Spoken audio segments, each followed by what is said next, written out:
Buongiorno. Here's a video on fare la spesa, going shopping for your groceries. So we're going to cover a couple different ways you can do that in this video, as well as some phrases and words you can use to make your experience more enjoyable and make sure you get exactly what you need. The first one here is a picture of a supermarket. So supermarket is probably like an experience you've had, yourself. Not dissimilar from that. It's a bit less personal of a shopping experience. You find just about everything you need there. But there are a couple of differences that you want to understand. The first, you're looking at a scale here. So when you go to the supermarket, you'll notice that you want to weigh your produce. If you don't weigh your produce, when you get to the checkout counter, they will ask you to take it back and to weigh it. They probably will not weigh it for you. That doesn't happen at the checkout counter.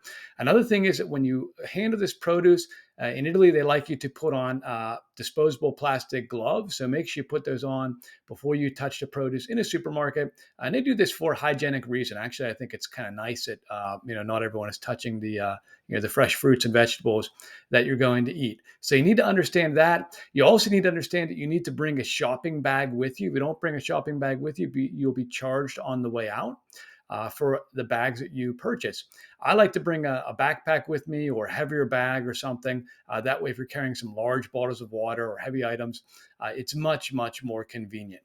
Okay, so moving on, let's talk about another way to shop. Another way to shop is at an alimentari, which are these little supermarkets that they have or little markets they have. I would equate them to mom and pop shops that are independently owned, and they're often the same individuals who own them are working there many times as well.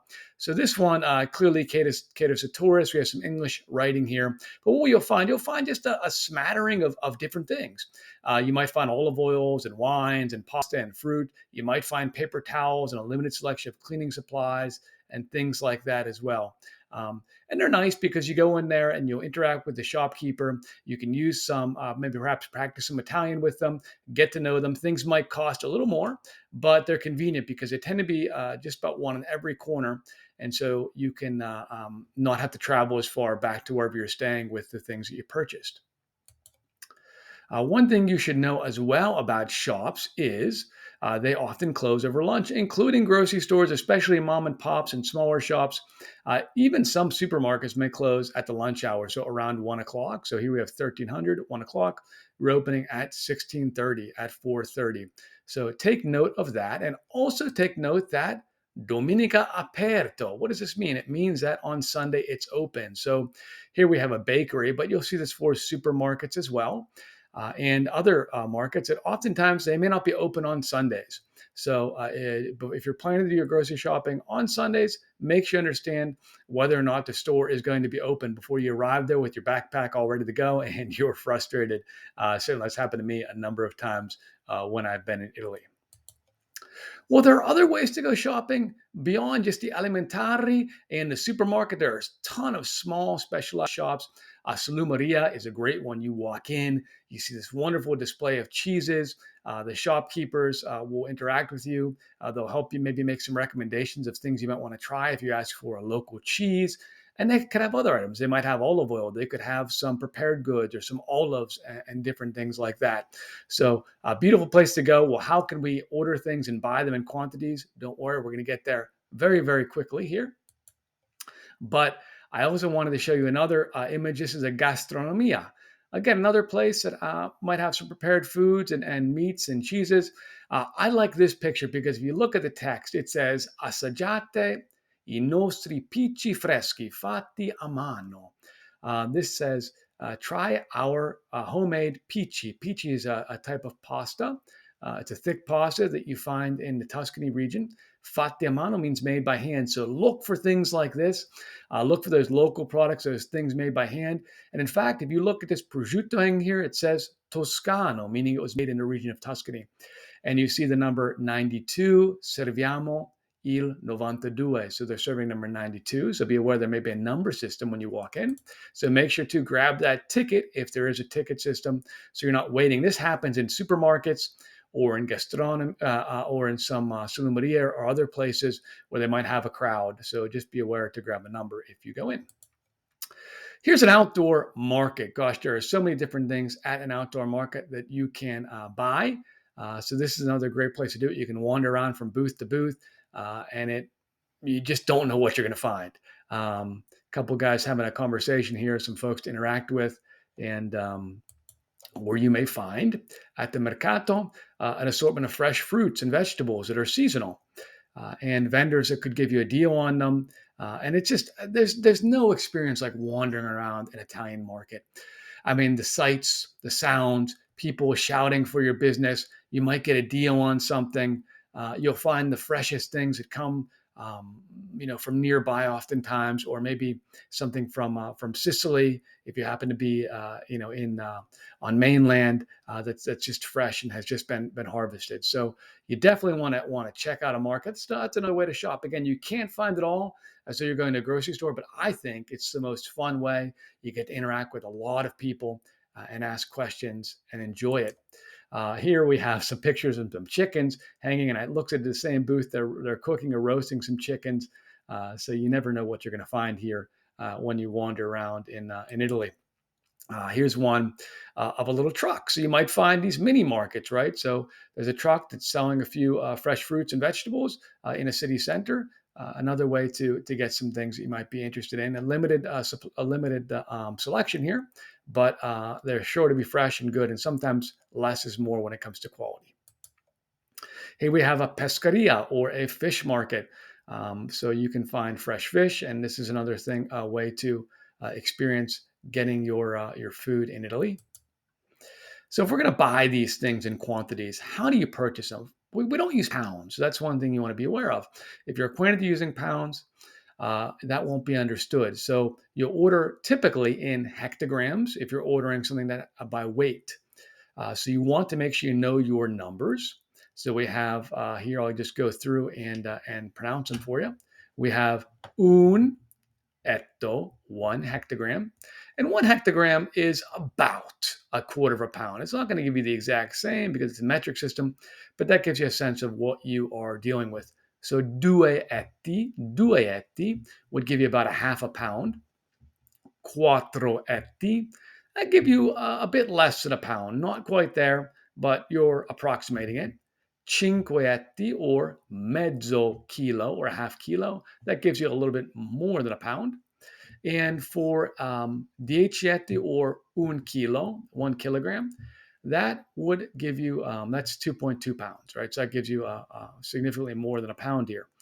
If you're not sure about, I don't really know. I just want a couple of slices of prosciutto. I want a few slices of mortadella or something like that. Then you can buy them in fette, fette. So if you know your numbers, you can simply say uno, due, tre, quattro, cinque. I mean, buying one fetta probably wouldn't make a lot of sense.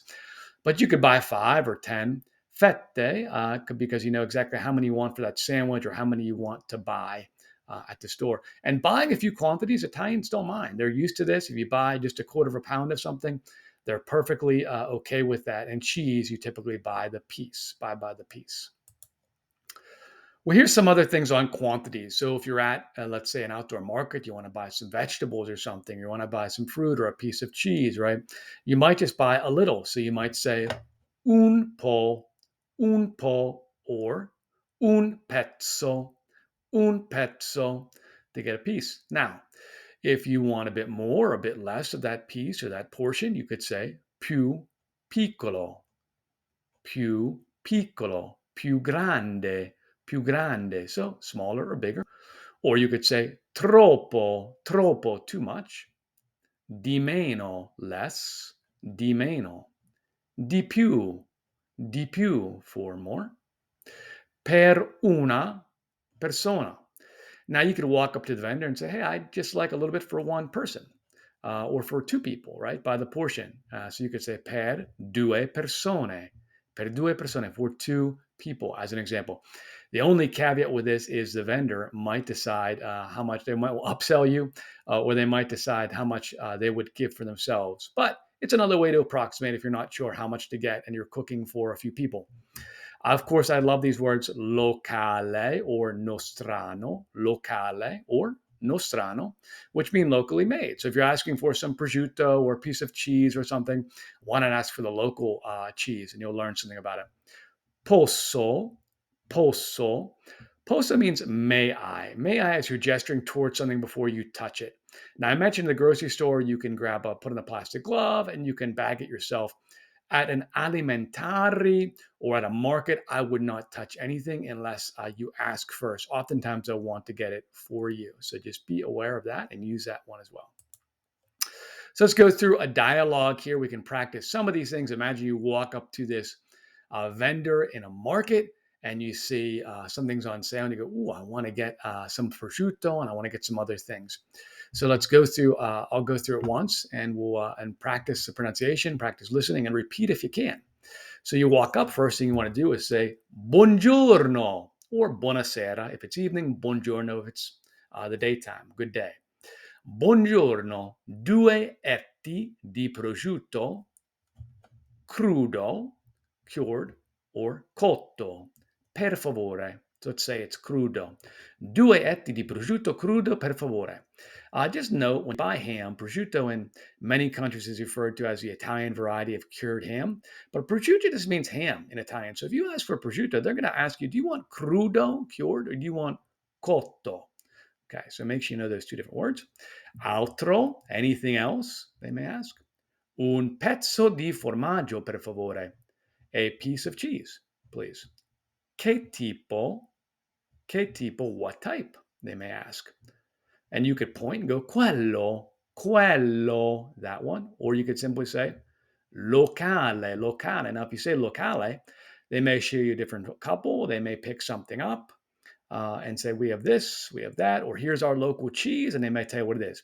So I like trying the locale because you'll get something you might not have had before. And then my guess is it'll be fresh as well. Più grande, so maybe something bigger. Grazie, altro, anything else? 5 fette di mortadella, per favore. 5 slices of mortadella, please.